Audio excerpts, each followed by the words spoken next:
I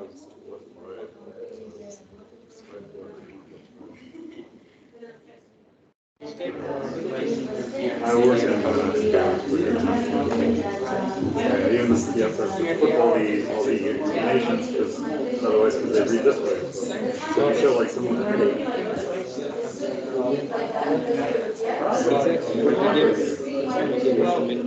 there was a time, like in 16, 17, where I put some serious thinking into what an activity became.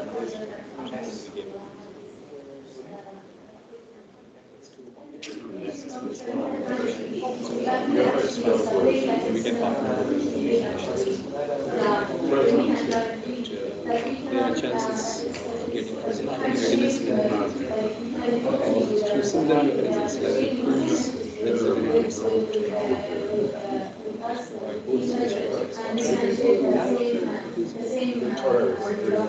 sound, both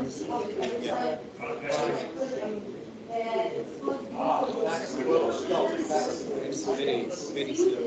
I think they have put it on themselves. Based on process, it shows on their performance.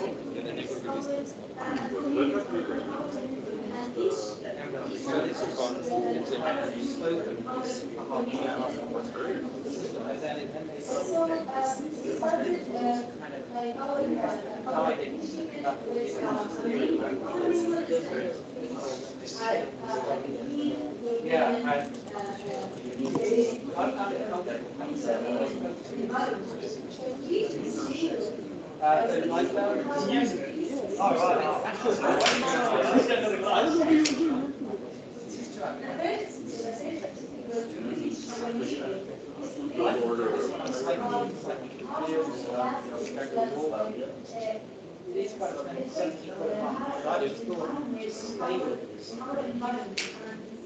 there is a huge possibility within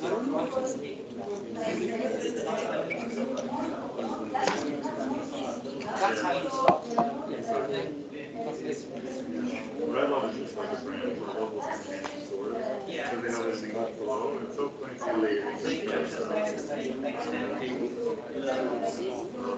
yeah, I understand what like it's only the best. No, what's the original definition? Those are non-profit. No, it's good. When we like go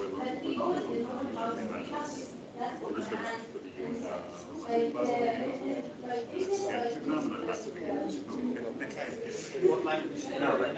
Okay, right. I study it and I still like to do it. I don't progress much. I haven't used it for 2 years. Yeah.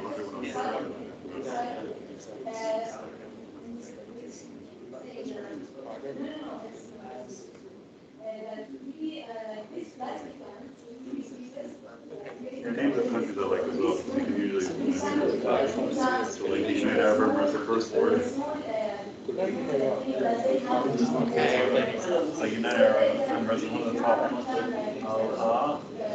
But I can read that. That's probably I can see the wow in the second line. You know, that's satisfying. Just saying that. it's funny because I love languages. Tommy, the United Arab Emirates, that's it. That guy. That next thing is the LA. It's a merger of the LA. So it's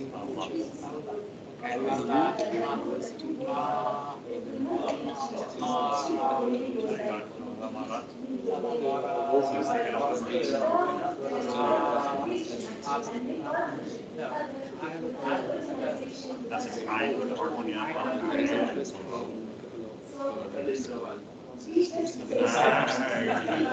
Yeah, it's kind of thing because I like to understand what the same level transcribing word letter by letter. Yeah. not very satisfying. There's no other way. It strikes me also when you make those slides that also the third line when you want they want it to design it, so they've really stretched the stretch those constants. I just because I just finished the interviews last night. Get to know I don't know if it's next a lot now. very good mentors.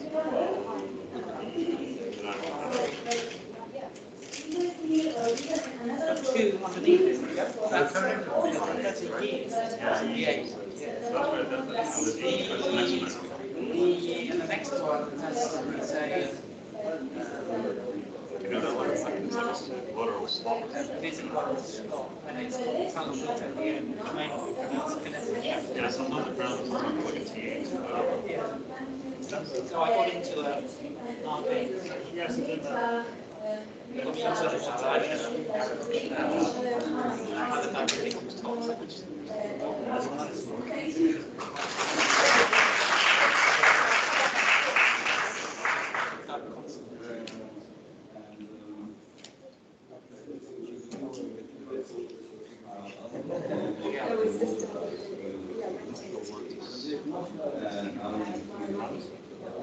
Chance to squeeze in the back.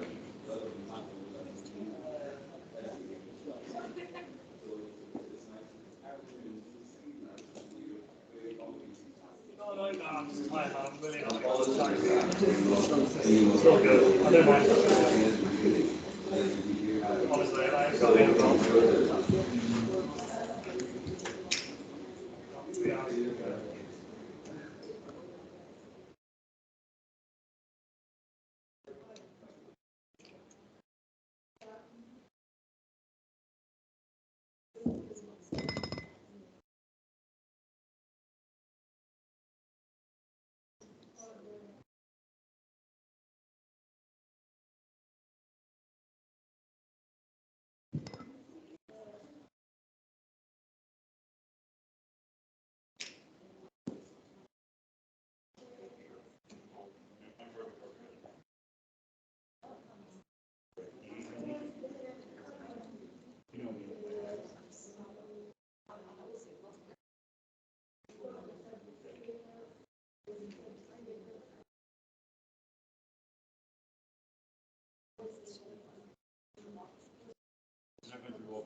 But I live in France, but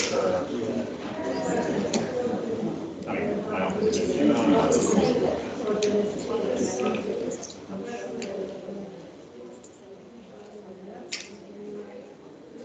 that wasn't very good school, but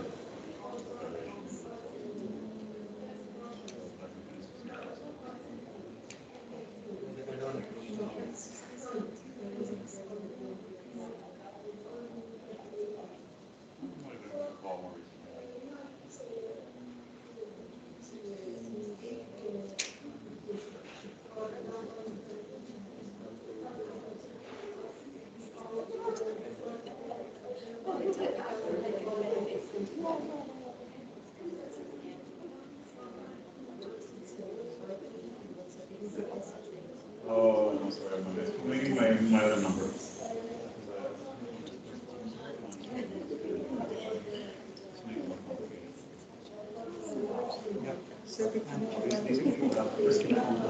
How is your day? You're so grounded. You're so good.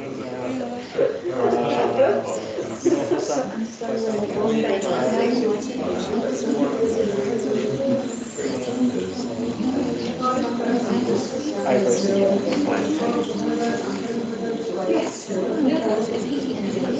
Yeah, so we were originally had like a universal solution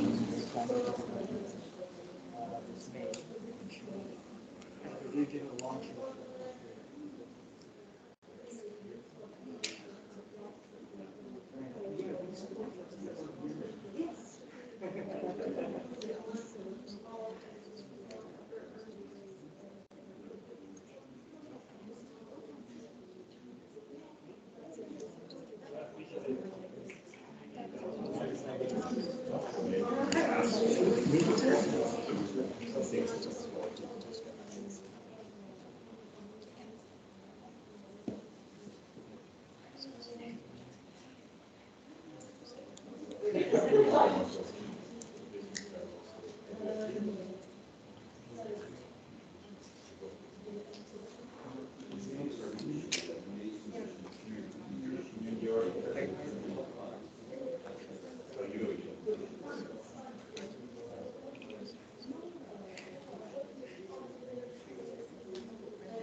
I didn't realize it. Negotiation is also independent from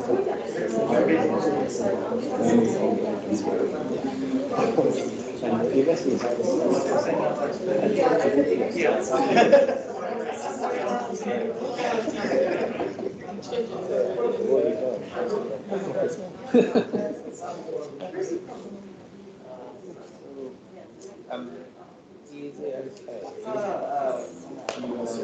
Together. So what do you It's like Like running up form. And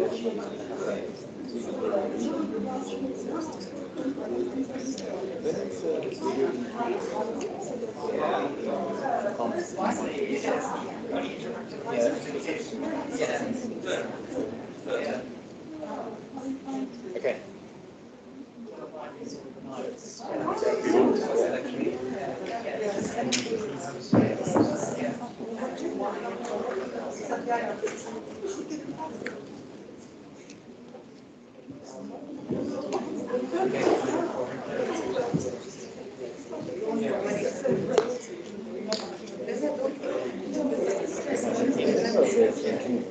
I don't know. I think that's what we've got to take first. So we can transition into our discussion.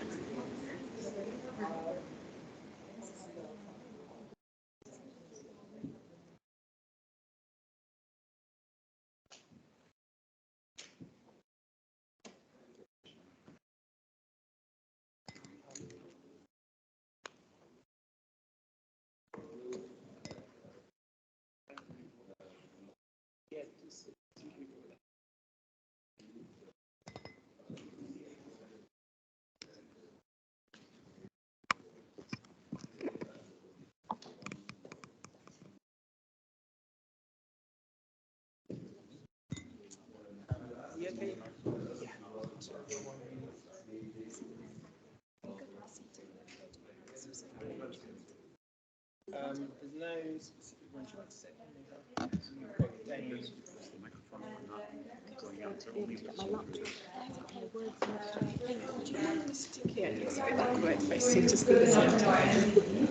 Well, Dane McQueen will hopefully come. I just didn't want it to be 3 guys and then 2 ladies. Yes, oh, on your one side or the other. Can you just tell people where they could sit? Yeah, okay. You do the, well, there's still 2 guys and 2 girls. And one We gentleman. should have another guy coming. So you're in the middle. Whatever.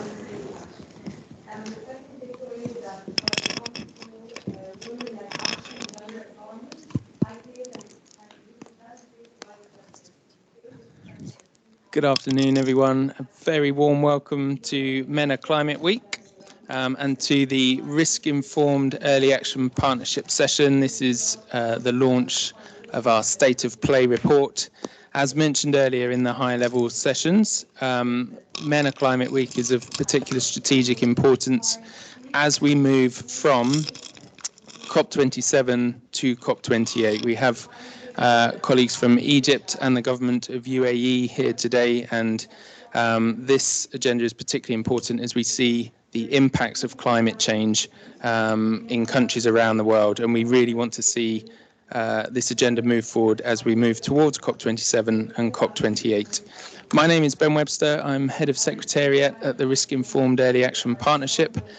This partnership was formed in 2019 and it was launched at the UN Climate Action Summit in order to scale up early warning that translates into early action. We are represented by a broad partnership of governments, civil society organisations, UN agencies and private sector, and the ambition is to make 1 billion people safer from disaster by 2025. And we are here today with some esteemed colleagues to launch a State of Play report. And so I will introduce my colleagues shortly, but before I do, I would like to show a video that was recorded by COP26 President Alok Sharma as an address to help launch this State of Play report. Thank you. The world is continuing to experience extreme weather, from record rainfall to wildfires, floods and droughts. and weather events are getting more frequent and more ferocious. The IPCC's latest report is a fierce indictment of the world's failure to take sufficient action, and it's a terrible warning of what we will unleash if we do not step up now. The report confirms that the impacts of climate change are coming faster and more fiercely than previously predicted, that half of humanity is already highly vulnerable to climate change, and that the most vulnerable are suffering the most.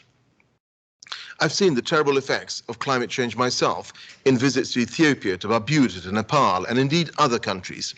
And unless we act collectively, the IPCC is clear. Within our lifetimes, the impacts will grow in force and ferocity to terrifying levels. But we have a choice.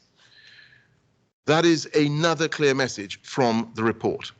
The future is not yet written. Today, we are better equipped than we've ever been to forecast extreme weather and take early action. We can get funds and finances in place before disaster strikes.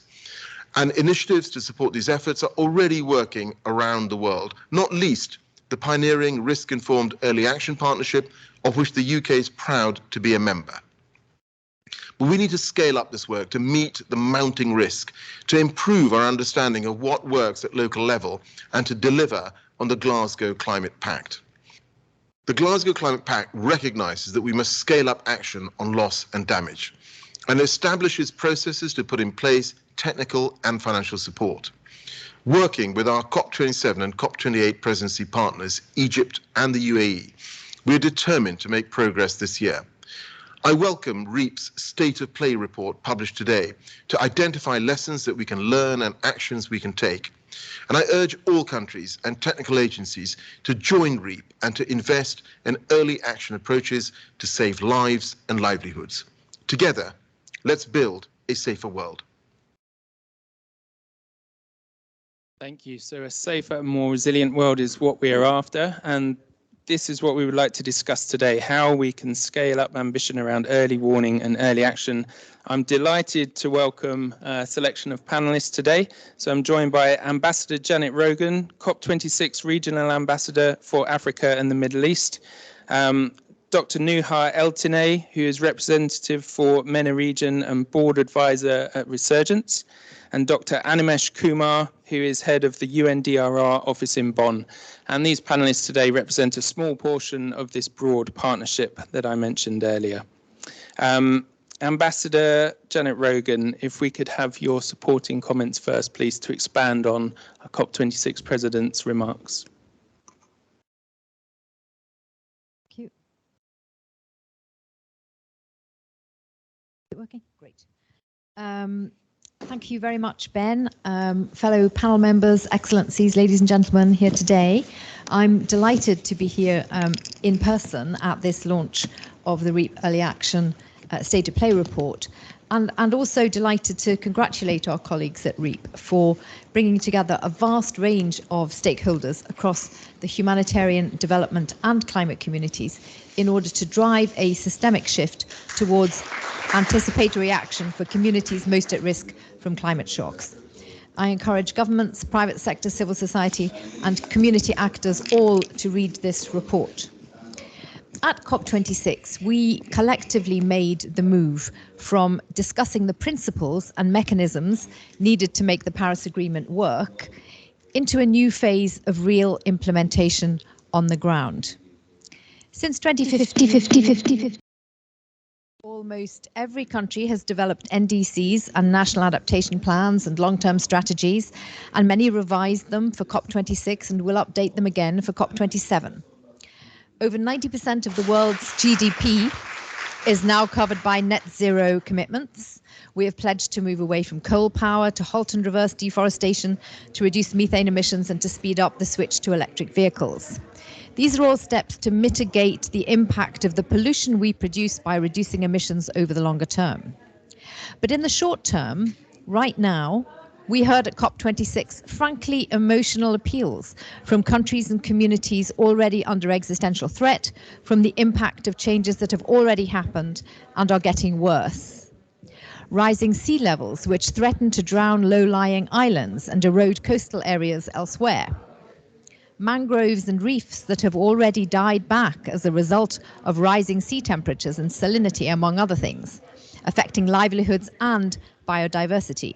Infrastructure and investments necessary for the socio-economic growth of developing countries and emerging economies that have been destroyed by extreme weather events. Human security in all its aspects, food, water, health, livelihood, safety, are increasingly threatened. So adapting to climate-induced changes and building resilience of communities, countries and regions to extreme weather events that are getting more frequent and more catastrophic is urgent. The REAP Early Action State of Play report that is being launched today is vitally important for the region that we are in. The MENA region is a climate hotspot. Every country here should be adapting and building resilience, and every country here should be part of risk-informed early action platform. And if you are not, why not? I encourage you to join today. The impact of weather-related events does not stop at borders, nor does it care about geopolitics or GDP. We all need to work together to ensure that the countries most vulnerable to climate impacts, including those in the MENA region, can identify and respond to the risks they face. At COP26, the UK put a big emphasis on getting the finance flowing. So today, I am delighted to announce, on behalf of the UK, a new £5 million programme to strengthen climate resilience and adaptive capacity in MENA. The programme is in partnership with the UK's Meteorological Office and will extend the Met Office's successful Weather and Climate Information Services, which is called WISER, activity to this region, delivering weather and climate services to those who need them most. As I said, this WISER MENA project will have new funding of £5 million. The UK Met Office is a founder member of REAP, and we know that they will work closely with communities to develop early warning and early action initiatives across the region. If we act now and act together, we can all be better equipped to face the challenges, save lives, and protect our planet. Thank you.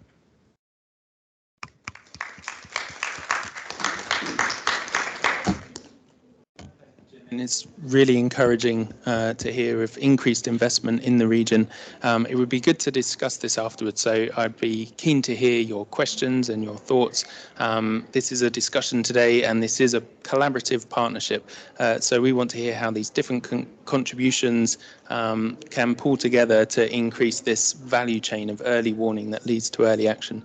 One important component you mentioned there was community level action on the ground. And Dr. Nuha, it would be great to hear your perspective from Resurgence that works with local communities to turn these early warnings into early action. So we welcome your remarks. Thank you. Thank you, Ben. And good afternoon, everyone. My name is Nuhail today. I'm Resurgence regional representative in the MENA region and also supporting the UN Office for Disaster Risk Reduction in the development of the National DRR strategy for Sudan. I'm pleased to be here with you today in the launch of the State of Play Early Action flagship report. And very briefly, just to give you a quick introduction about who we are and what we do. Resurgence is a non-profit social enterprise based in London in the UK, and we specialize in climate and risk information. And we also work very closely with communities on the delivery of weather services and early warning system design through co-design and co-production. Now, the key question that might come into your minds is why are we here today, and how does our work relate strongly to the REAP and the State of Play report in specific? And to explain that, I shall very briefly quote one of the key findings of the report, which states that despite scientific and technological advances, it remains challenging to present hydromet information in a user-friendly way.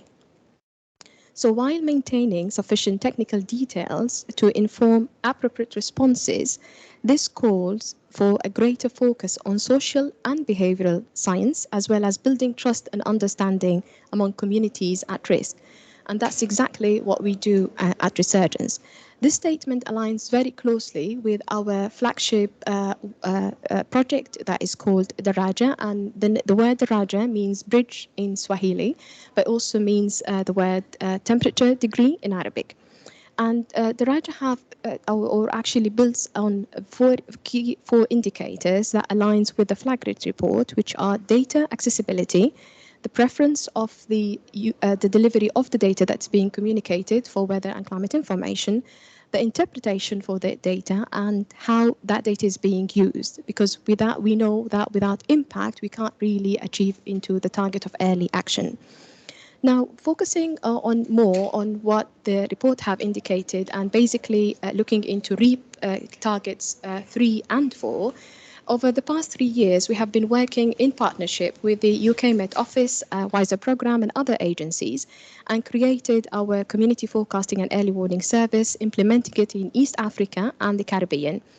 And now we are aiming to upscale our services for the MENA region and launch a network of cities in the upcoming Co-op 27 in Sharm el-Sheikh.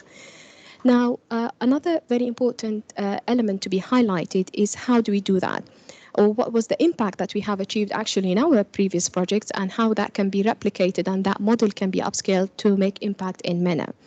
So one of the key findings from our work is that, for example, climate and risk information have made far more user-friendly and accessible for communities in informal settlements in Nairobi and Kibera, where 98% of responses for early action and urban communities have been surveyed, and they have indicated that they have been using information from the Daraja service and help reduce the damage and financial losses from major climate hazards such as floods and heat waves. And here I just want to very quickly indicate what do we mean by losses when we speak about communities in informal settlements. Early action for communities in such settings, like, for example, just repairing their roofs or maybe clearing their drainage services, can have a huge impact when it comes into disaster losses. So building on those impacts, that small elements that really can affect the city service, the entire system, and support that target that we are aiming to achieve. We are proud to be developing, as I mentioned, elements around the REAP Target 3 and 4, and specifically REAP Target 3, which is looking into seeking investments to target early action for the last mile, and Target 4, which is aiming to for 1 billion people to be covered by early warning system and supported by effective risk communication by 2030. And I'm also excited, definitely, to hear Ambassador Janet Drogan's announcement around the UK WISER program for MENA, and hopefully we will be able to support with implementation for that program and support communities in need to make the best out of those investments. Now, I would like just to very briefly end up my talk today by highlighting 2 of the key recommendations from the report, which the first one is increasing collaboration, coherence and understanding between key actors and communities. And the second one, which is key recommendation 6, which is strengthening linkages between the early warning, early action community and locally led adaptation. And that's for the weather information generated to be well received, well understood and acted upon by the communities that are most affected, and making sure that no one is left behind. Thank you.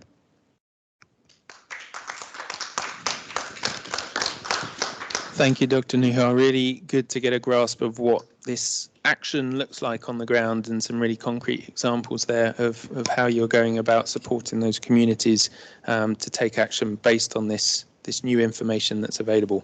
That's right at the community level, but this, if we are to see a systemic shift, we also need to see policy changes. We need to see legal frameworks adapted so that these approaches can become the default rather than the exception, these excellent projects that are going on. So Dr. Animesh, it would be really good to hear from your perspective the work that UNDRR is doing and how we can start to see this more systemic shift working top to bottom as well as bottom to top. Thanks a lot, Ben. And good evening, everyone. So as I was traveling over this weekend, I came across a very interesting report by Al Jazeera on heat waves in the Antarctic, 40 degrees Celsius above normal, resulting in a huge ice shelf actually crashing into the ocean. And that's just one of the very many examples of how we are breaching the tipping points in the ecosystem, step by step, day after day, in a rapidly global warming climate and warming planet. While climate change is resulting in majority of more than 80% of the disasters in the world, we also know that disasters are reducing our own adaptive capacity. And hence, the more we try to adapt, the more disasters happen, and then less is our adaptive capacity, resulting in a very bad vicious circle. We also know that risk-blind adaptation is synonymous with maladaptation. If you put all of this together, it only points to the need for the disaster risk reduction community and the climate change adaptation community to come closer and work together at the local, national, regional, and global levels. Unfortunately, the way the climate change community and the disaster risk reduction community have evolved over the decades, that hasn't really happened. We see siloed institutional mechanisms at the country level working on similar issues in a very siloed manner. We've seen how finances have followed the two different tracks without realizing that we're working on the same issues. And these are the issues that we have been trying to resolve at the policy level by bringing the two communities, the two domains together at different levels. And this is what the REAP Target 1 stands for, which talks about how integrated policies, plans, and legislations are so important to provide the right policy basis for whatever we do under early warning, early action, under disaster risk reduction, under adaptation, and anticipatory action to work in a coherent fashion. So this is what we are trying to support as well in our own way. What we're trying to do is that over the last few years, we had been trying to map disaster risk reduction policies, plans, and strategies across different regions. And then we also studied the climate change adaptation plans and NAPs and NAPAs and so on. And we were trying to cross-refer the two documents, and over time we realized that this is such a futile attempt to actually bring the two communities together because cross-referencing of documents don't work. What actually works is that if we start understanding and have a shared understanding of risk, if the two communities start understanding the risk in a continual way, we will start tackling the problem at hand in a more homogeneous way, and which is what we are trying to do. So essentially, if we look in the short and medium term through the disaster risks and look into the long and term climate projections through the climate angle, we are actually trying to form a continuum of planning between disaster risk reduction and climate change adaptation. And this is what we are trying to do through our comprehensive risk management program run by UNDRR. It's currently being piloted in 15 countries, including where NUHA is working on in Sudan, where we are trying to see how disaster risk analytics can form a basis for national adaptation plans and how climate projections and information in the longer term can inform disaster risk reduction plans, resulting in a common policy basis for whatever happens in a country to work together for greater resilience building. What we are doing also under the REAP partnership is, thanks to Ben, colleagues, we have established a small working group under REAP Target 1. And we have undertaken a very good attempt of 3W mapping to see how different organizations are working in different countries. And we have realized that many of us actually are working in the same countries, some of us on disaster risk reduction, some of us on climate change adaptation. And only when we start doing this mapping, we realize that how much of resources can be leveraged and optimized if you are working in partnership. And that's what this partnership stands for. And I'm very happy to see that the State of the Play report that has been launched today is actually taking us forward and taking this discussion forward. I would not talk much about this program on comprehensive climate and disaster risk management because there is an affiliated event happening on 30th of March, Wednesday, 9 o'clock, which will actually go into the details of the program. We'll make a presentation on how this program is working across different countries in the world. We will have country examples from Sudan and Djibouti from this region on how this program is working apart from Mauritania and other countries in the region. With these words, I would also invite all of you to the Global Platform for Disaster Risk Reduction happening in Bali, end of May, where climate change is one of the thematic topics. We will have several events, including a ministerial roundtable on the topic I'm talking about, a special event on how disaster risk reduction community can contribute to averting, minimizing, and addressing loss and damage. When we talk about loss and damage, but in disaster risk reduction community, we have remained a bit aloof from the concept of loss and damage. And we are trying to make an attempt at the policy level that how disaster risk and climate change communities can come together to avert, minimize, and address losses and damages. We will also have a special event on this topic, and this will be preceded by a multi-hazard early warning conference where REAP is also contributing to.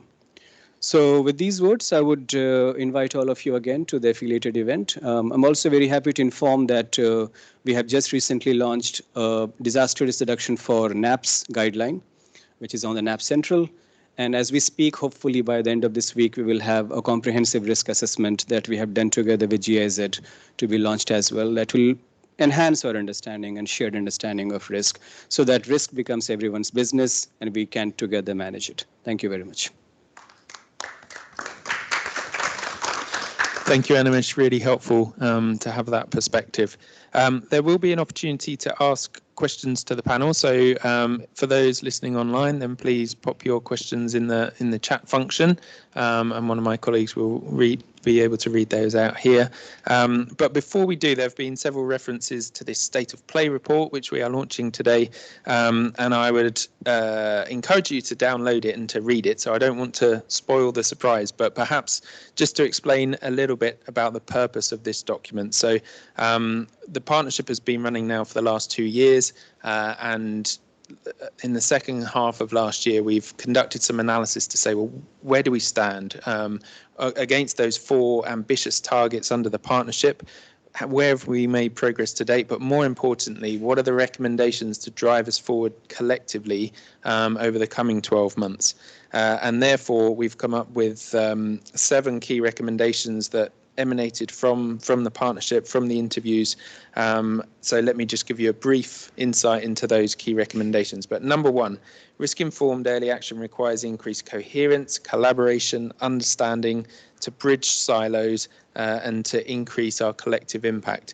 We recognise that this agenda requires engagement from lots of different communities, areas of technical expertise, and therefore we need to be able to understand each other better in order to collaborate effectively.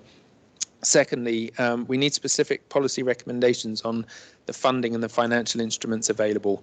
There are many recommendations around access to finance, access to climate finance. How can we localize climate finance? But on this particular agenda, we also recognize that we need to involve multilateral development banks and others. But now we need to dive into, well, what specifically is required? How can we make that happen? And therefore, as a partnership, we'll be working on these in the coming months. Thirdly, from our board in particular, the board of the partnership, a real emphasis on increasing the allocation of financial resources. As we've heard, the impact is taking place right now on climate vulnerable countries, and we have to scale up these approaches as we see the increasing impact of climate change. Fourth, a robust evidence base. How can we draw together the evidence base across the full value chain of systematic observations, early warning systems, early action capability, and therefore can harness further resource to build that evidence base?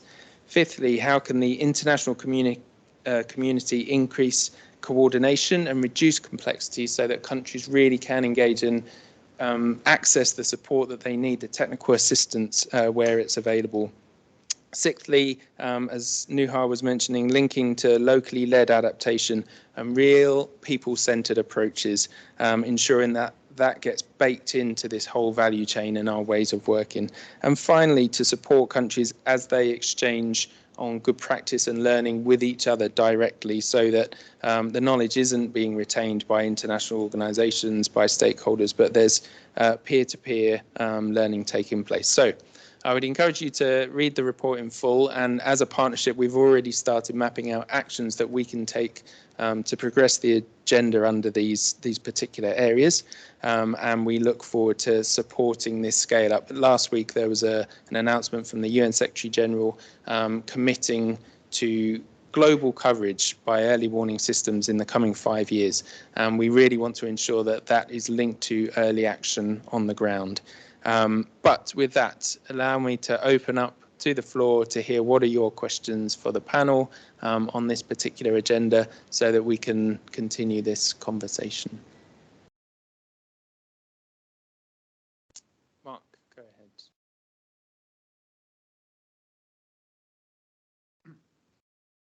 Thank you, panelists, for some wonderful presentations. And just looking back, I think Animesh really did cover that principle around coherence, that very first one, when he spoke about the divide, traditional divide between the disaster risk reduction community and the climate adaptation.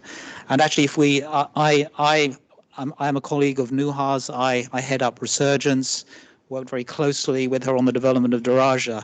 And that divide is actually apparent on the ground when we think about how communities, they don't distinguish between risk information and daily weather information.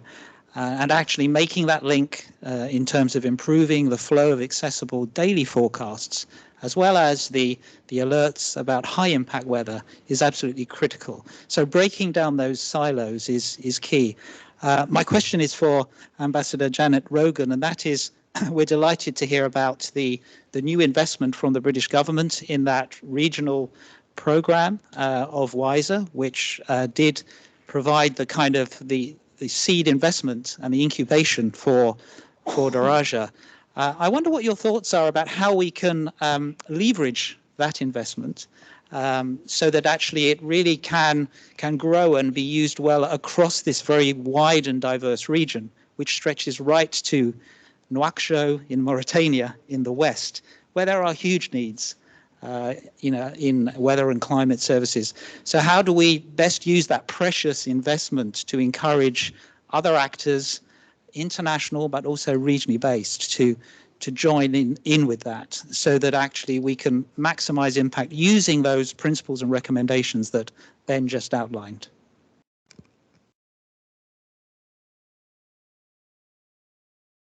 Working good. I think the first thing I want to say actually is that, as you pointed out and as others have here, it's very, very important that we understand good data. We were having a discussion about this a little bit earlier today, and I'm thinking in some ways data on the development side of the business is better advanced than some of the other parts when it comes to data for decision making. So there's a very important level of data which is for the record and for understanding and analysis, but then data for decision making, whether that is by policymakers or by communities or by individual farmers or businesses, is another matter. And it's a very specific type of data that have to be collected in order to be able to do that, and the way you treat it and the way you de-jargonize it and the way you make it accessible to people is very, very important. And I think part of the value of this type of a project, which is trying to bring together and bridge those gaps, is exactly in that making data available. And we, as I said, this is already an extension of a project which is existing in, I think, part of East Africa, and is going to be extended into the MENA region, but then possibly also into other regions. And the value of that, I think, is that we will then have coherence across a number of systems. As was already commented, when you look into it, you find there are lots of different approaches to the same issues. That doesn't bring coherence, and it doesn't bring it doesn't make it easy for users. Therefore, again, whether they're policy makers and decision makers or investment makers, or they are actual individuals, then it doesn't help if you don't know how to compare the data that you're being provided. So I think the first thing is actually to get this project extended into the region. This region is a very variable region. It is a hotspot already for climate. It's a hotspot for disasters. It's a hotspot for conflicts. It's a hotspot for displaced people and all of their needs. So many, many different elements that need to be taken into account when people are making decisions. So I think when you take it from, as you said, from Nouakchott all the way through, which is crossing over into the Sahel, but also the North Africa, you're taking it right into the Gulf, and then you're walking all the way around the corner into the sort of Levant area. You see that there's actually a vast array of different data that are going to come out of that. So I think that leveraging that, understanding what that new data is going to provide systemically is going to be very important. It is going to require, I think, some more joining up once it gets established, again, across into those other areas where data are already being collected, and into, for example, also central statistical officers who are, again, have that capacity to bring together. Whether or not we can then consider how you leverage it up into other wider areas, for example, private sector use of data and other areas is, I think, probably a step beyond and up. First thing is to get it going. But colleagues who are more technically involved in the project might have some ideas to say on that. Do you want to? We have some colleagues here from the UK Met Office, so I'll give them the chance to add. Janet answered that very well, so I don't have very much to add. Just to say, so yeah, we're delighted, obviously, to be expanding the WISER program into the MENA region. And I think key, as others have already said, is the kind of aspect of collaboration. So not just across the value chain with all the actors that are kind of operating in the weather and climate space, and all the way to the user and the vulnerable people on the ground, but also across all the development partners, to kind of really work together and make sure that what the investments go further and reach those targets. So I think that's key. Thanks, Catherine. I would like to explore a bit more about the regional dynamics and how we can scale up in the region. But are there any other questions from the floor here, or for those online? Are there any questions that people wanted to raise whilst we have this panel of experts? If not, one final question from my side, and then we can use the rest of the time for networking. This is a partnership, so it's great to make these connections across different partners. But as we are here in the Middle East, it would be really good to hear, what do we need at this level to be able to scale up? Each national context is individual and will require its own very individual needs, you know, even down to the community level. But there are these global commitments on policies, there's global ambition to scale up innovation, and then there's contextual nuances at the local level, at the national level. What can we do at a regional level to bring these components together so that we can start to scale up where there is good practice, where there is learning coming through, where there are solutions? How can we use this regional approach to really move to scale? I don't know if any of the panelists have anything to offer on this front. Okay, so we start maybe from the bottom-up approach. Okay, sure. So I think as Her Excellency Ambassador have mentioned the diversity of the region, I think the understanding of the context is extremely critical when we come into developing solution. And the element of the co-design and co-production with the communities in need, with the end user, is extremely key for the success of those projects. And the reason why I'm mentioning that is because the understanding of, for example, if we look into the word resilience itself and its definition, you will be amazed that we do have a standard definition of it, like when it comes into standardization. But when you speak to communities, and maybe Arabic speakers would know, like, for example, in some parts it's called MENA, and in other parts it's called Qudra ala Sumud, which is, they do give the same meanings, but when it comes into its implementation and what communities actually get to translate that element of resilience on the ground is completely different. So understanding context and trying to really move from the standardization kind of solution into more context-led, more impact-led, and being able to measure impact as well. Because unfortunately, with the initiatives, when it comes into early warning systems, a lot of the finances gets to be mobilized into the technical elements of the data development, the data modeling, and the data sharing. But how that data is going to be used, how is it translated, who actually is translating the data, we need to have the community leaders engaged. So capacity building is not only for the government, not only for the local municipalities or the Met offices, but also for the community leaders who translate this data and make sure that the people on the ground understand and really can make an impact on it. Thank you, Nuha. Animesh, did you want to add? Yeah, I think in this region, we do have some very good examples, starting from what Ambassador Ogun was mentioning in terms of data for decision making. Several countries in the region have established disaster loss databases to account for the losses that they're facing at the local level.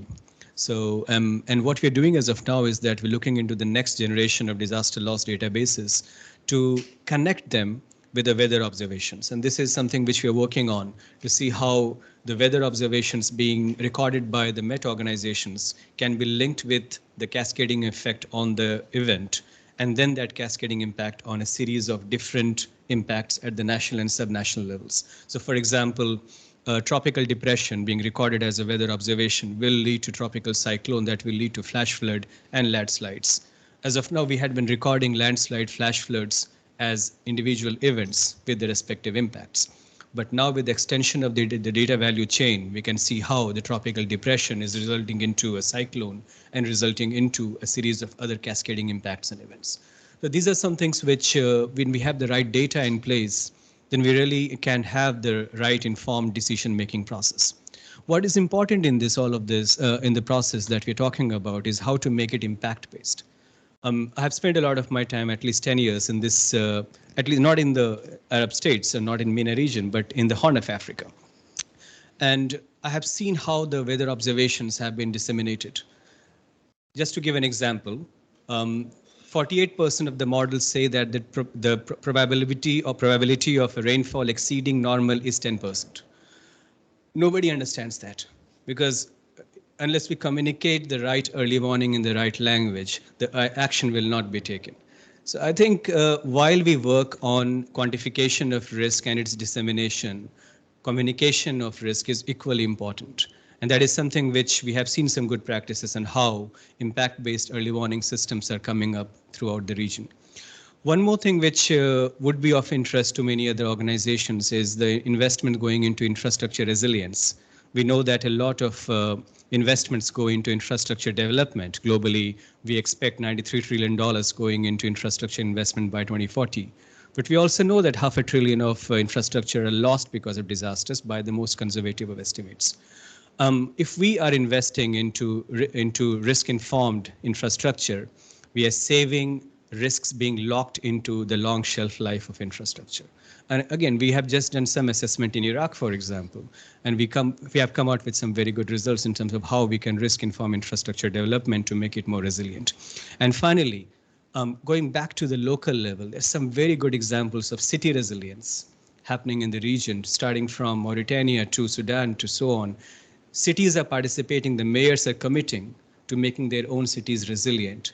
And through these actions at the local level, we can actually share some good practices of how localization of resilience building can actually be regionalized at the regional level. Thanks, Animesh. Ambassador Rogan, anything that you'd like to add in terms of achieving scale, how we can really move forward with some of these solutions that hold promise from your regional perspective? I think there's always something else to say, isn't there? If you're invited. I was just reflecting there also a little bit on leave no one behind. I'm always reflecting on leave no one behind because they're very powerful words when you start to think about what that really means. And it's even more powerful when you add on and start with the furthest behind first, which is out there in the development agenda, sustainable development agenda. How do you know who are the most left behind and where they are and why they're left behind and what's impacting their multiple vulnerabilities? Because mostly these communities in that state are living through multiple vulnerabilities and lack of resilience. I can go back probably, I think, to about 2014 when UNDP's annual human development report, global human development report, came out on the subject of reducing vulnerabilities and building resilience. I'm sure that was no surprise because it was the year before the great year of 2015 when we had the Sendai Disaster Risk Reduction Conference and we had the Sustainable Development Goals announced and we had Paris Agreement. So it's not a surprise, it's not actually unconnected that all of those things came together. Since 2015 though, each agenda has followed its own track on the whole. And I think one of the easiest ways that we can scale up almost anything we do is by remembering that there are people in other parts of the international architecture, put it that way, whether it's bilateral or multilateral, as well as in governments who are all working on the same things. So it is actually still really, really important to get this project going, to look at the outcomes and the information received in the report that's just being announced today, Don't run on to the next thing yet. Get that going and actually make it work. And consider then with the others, in a world of great volatility and chaos and increasing risk all around us, and see what the next steps are. It's very, very important to have the right data. It really is. But it is also important to connect it across to other parts of the agenda. If we have to make hard decisions, and we always do, about prioritization, whether it is at national level or subnational level or internationally, we want to make the best type of decisions. We want to help people build their resilience. We want to help communities build their resilience against the multiple vulnerabilities and extreme events that they face. And if we say we want to do that with the furthest behind and leave no one behind, then this is all part of understanding why they are the way they are and giving them the tools also to help themselves. So it's really important. I think it's not that we shouldn't run before we can walk, but we should implement what we've agreed upon and what we've decided to do, and then try to figure out how to scale it up as we go along. And I think remembering that we're not the only ones working in this space, and sharing as much as possible the information, sharing those ideas, sharing the potential solutions is also really important, because that's how we understand whether the data we are providing and the analysis is answering the so what question. So you say, well, that was increased by 10% since last year. So what? Is that a good thing or a bad thing? Should it have increased by 20% or 5%? So if we can't scale, we can't sort of explain what it means when we come up with this stuff, then other people won't be able to do it either. So implement well, and remember that we operate in another context. Perfect, thank you. And on that note, this is precisely why this partnership was created, to try and create a platform where we can bring together the governments, the civil society, the international actors, and so on. We do have one more question. So before I wrap up, let me pass over to Misha, also from the UK Met Office. Thanks, Ben. It was mostly just a comment, really, just to say that it's great to hear about the publication of the State of Play report, and then also Janet's kind introduction and announcement about the Wiser MENA programme. And I think just a session like this just shows where we can bridge that gap and really build on the existing community that we do have. And also the Met Office are chairs of one of the work streams in REAP, so the Early Warning Initiative Working Group, and that's a really good opportunity for us to talk about, for example, the Met Office really leads on impact-based forecasting, something that Aramesh mentioned, and rather than looking at what the weather is going to be, it's good to know, but what will it do, how will it impact the community? And so I think having these conversations are really, really conductive, and really, really excited to work together in REAP and really see where Wiser MENA will go. Thank you. Thanks, Misha. Well, on that note, I'd like to thank you all for coming to today's session, for those who've joined online, but especially to our panelists. Thank you so much for your insights and for joining us today and for helping us to launch this report. I would encourage you to go and read the report, and we will continue to try and work together as a partnership to make 1 billion people safer from disaster by 2025. But thank you so much for joining.